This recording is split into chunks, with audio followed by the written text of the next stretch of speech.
Φωτεινή Τίκου.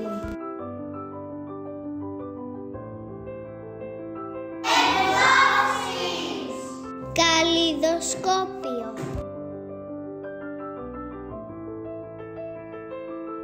Με λένε Παναγιώτη όπως τον παππού μου τον Παναγιώτη.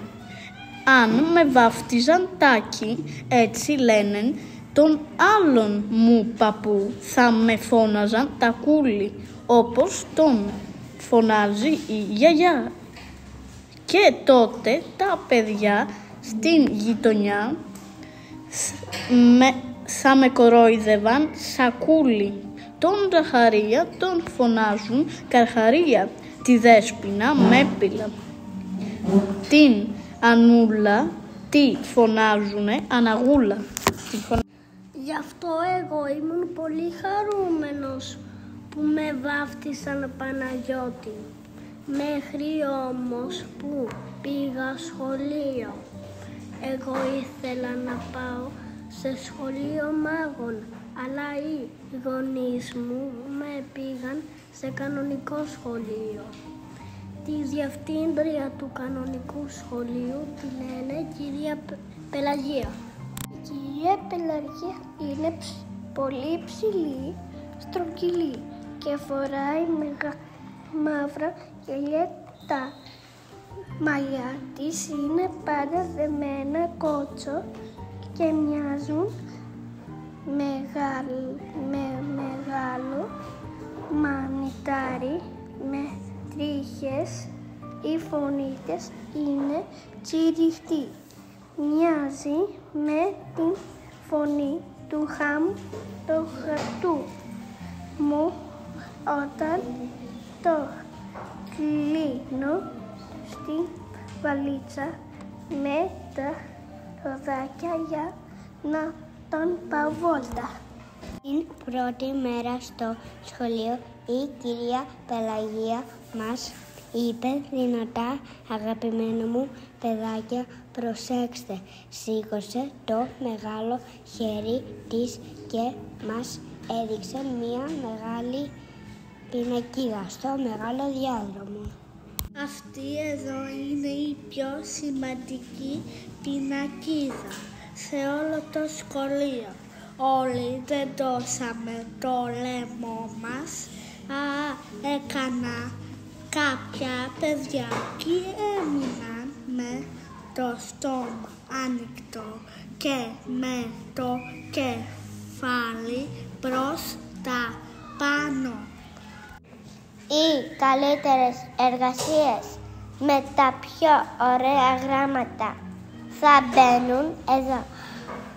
Στην πινακίδα θα μπαίνουν και τα ονόματα των παιδιών που θα μάθουν πρώτα να γράφουν το όνομά τους. Θέλω να κάνετε τα πιο ωραία γράμματα και να μην ξεχνάτε τους τόνους.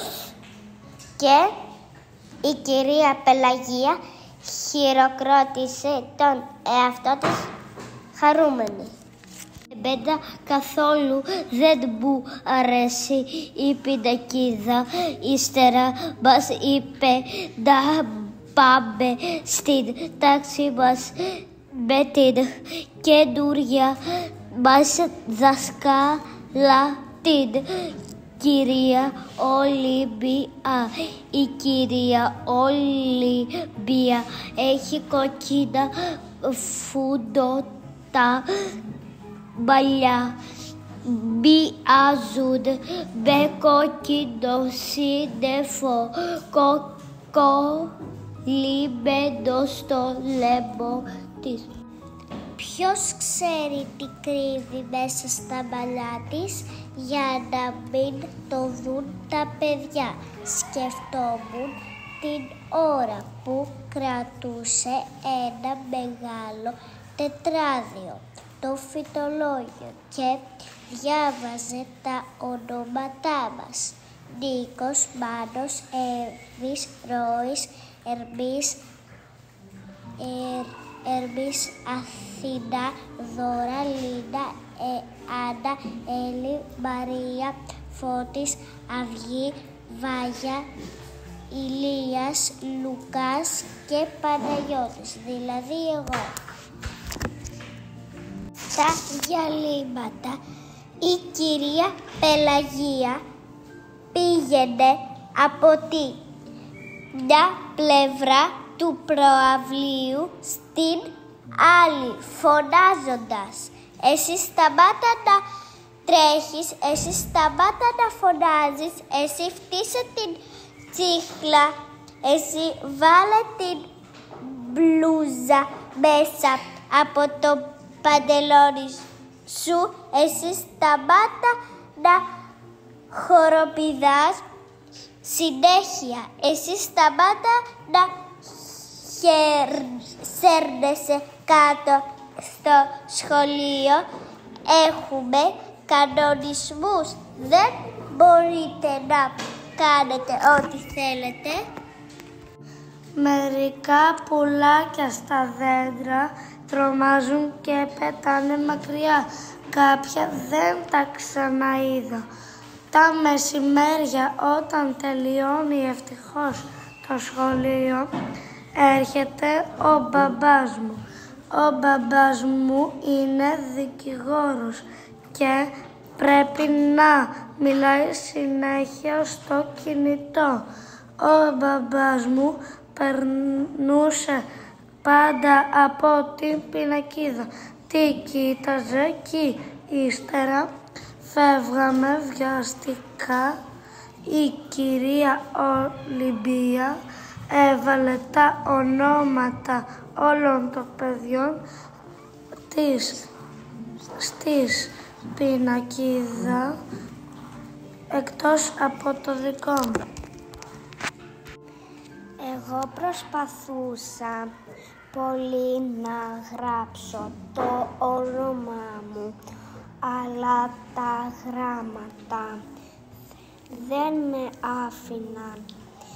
Μια φορά ξεκίνησα με το πρώτο κεφαλαίο. Αυτό όμως μεταμορφώθηκε σε ψηλή πόρτα.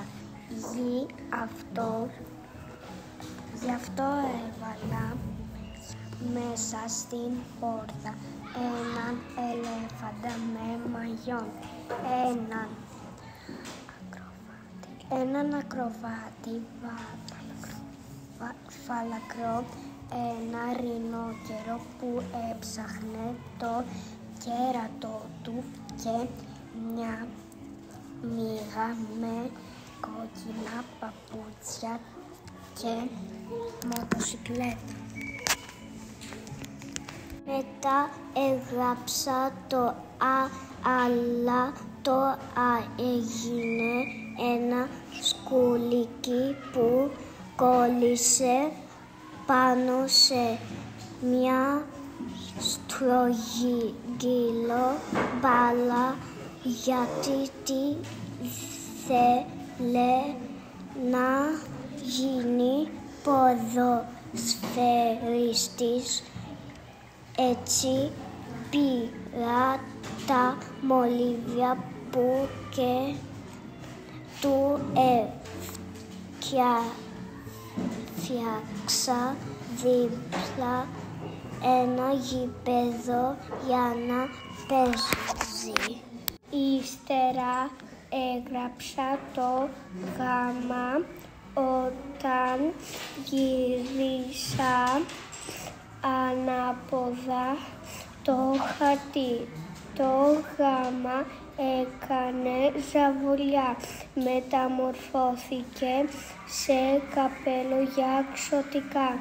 Μου ξέφυγαν 2 μικρές τελείες που μπήκαν στο γάμα και είδα ένα μικρό καλαμάρι που είχε μπει κρυφτή μέσα στο καπέλο. και δεν προλάβαινα έτσι να τελειώσω το όνομά μου. Μία μέρα άνοιξε η πόρτα της τάξης και μπήκε μέσα η κυρία Πελαγία. Η κυρία Πελαγία κοίταζε πότε την κυρία Ολυμπία και πότε εμένα, από πάνω μέχρι κάτω. Προσπαθούσε μάλλον να αποφασίσει ποιον από τους δύο να φάει για μεσημεριανό. Η διευθύντρια ρουφούνισε δυνατά. Τότε ο Άρης άρχισε να κλαίει και οι μύτες του έτρεχαν. Παναγιώτη, πότε επιτέλους θα μάθεις να γράφεις το όνομά σου? Εδώ είμαστε σοβαρό σχολείο, με εξαιρετικά αποτελέσματα. Μου καταστρέφεις την πινακίδα και αυτό δεν θα το ανεχθώ. Αυτό είναι άδικο, κυρία Πελαγία, είπα εγώ. Έχω το μεγαλύτερο όνομα στην τάξη. Είναι τεράστιο. Τα γράμματα φταίνε. Μεταμορφώθηκε και κάνουν ζαβολιές. Τα παιδιά άρχισαν να γελάνε. Ο Άρης έκανε ακόμα πιο δυνατά. Η κυρία Πελαγία έσφιξε τα φρύδια της που πετάχτηκα προς τα πάνω, ρουθούνισε ξανά και μου είπε «Θα σε παρακολουθώ». Μα γιατί δίνουν οι γονείς τόσο μεγάλα ονόματα στα παιδιά? Είπα στον πατέρα μου όταν ήρθε να με πάρει. Εκείνος με πιάσε από το χέρι.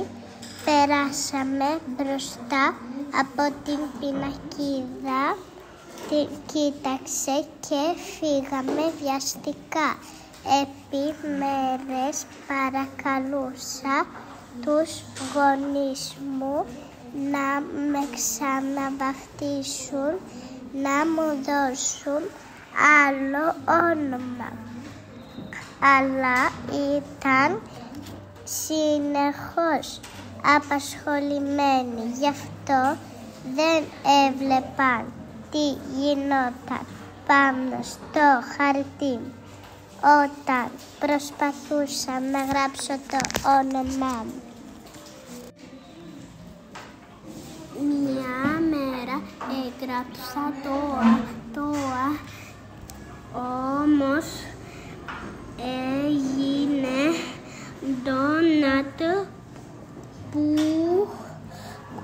κρατούσε μπαστούνι και εγώ άρχισε να βάζω πολική τρούφα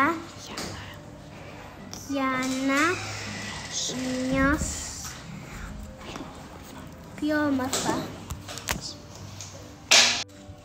Και όταν έφτασα στο νη, το ανάποδο γύρισα για να φτιάξω μια στέγη. Μετά σχηματίσα ένα σπίτι για να βάλω μέσα τα μυρμήγκια που ήταν έξω από την τάξη μας. Τα μυρμήγκια όμως έξω από την τάξη μετακόμισαν και κανείς δεν με πίστευε. Μία άλλη φορά που έγραψα το νι εμφανίστηκε ένας δεινόσαυρος που έκλαιγε πολύ γιατί ήταν στο τελευταίο του δόντι και το ήθελε πίσω. Και μία άλλη φορά μόλις έφτιαξα το εμφανίστηκε η μύτη ενός σωτικού με κρυολόγημα που στραβούσε γιατί τη ρουφούσε συνέχεια και εγώ παρακαλούσα να γίνει σύντομα καλά το ξωτικό και να φύγει γιατί μου δημιουργούσε μπελάδες. Κάποια μέρα που ήμασταν όλοι στην τάξη ξέσπασε μία φοβερή καταιγίδα. Έβρεχε πάρα πολύ και ο άνεμος ούριαζε και κόπηκε το ρεύμα. Πολλά παιδιά άρχισαν να κλαίνε. Ο Μάνος τσίριζε πιο πολύ από όλους και η Άννα τραβούσε τις κορτσίδες της. Και τότε μέσα στο μισοσκόταδο εγώ άρχισα να τους λέω για τις περιπέτειες των γραμμάτων.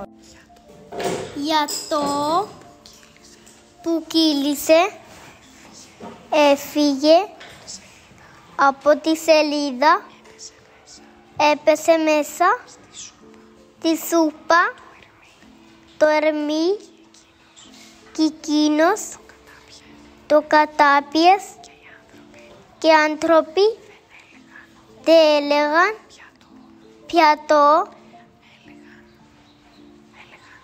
έλεγαν κυγί αντί γιο.